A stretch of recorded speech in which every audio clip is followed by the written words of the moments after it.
কষ্ট হইব বসেন এই করে এই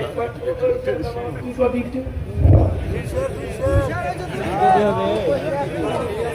ওই যে না তোর লোকের দ্বারা কইছে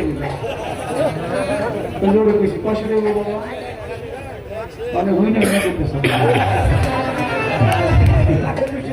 আগে 200 কইছে আমার চোখ আছে কেটে কেটে 200 কইছে কেটে কেটে 100 কইছে আচ্ছা মা পেলেই তো কেউ কোনোদিন নাকি তো চিনির দাম যেহেতু একটু বেশি কাউকে এক কাজ করো ওই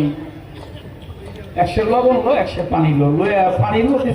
ওই লবণটা ছেড়ে দাও মুখটা সাইডে আমার লবণটা মাপবা 100 মাপবা পানি 100 তুমি তো বড় লোক মানুষ তুমি চিনি কিনতে পারো আমার গরিব মানুষ আমার লবণ ছাড়া উপায় নেই 200 টাকা মিলে এটা দেখবো কষ্ট হয় গুরু শিষ্যের ভাবটা তেমনি গুরু শিষ্যের তেমনি ভাবে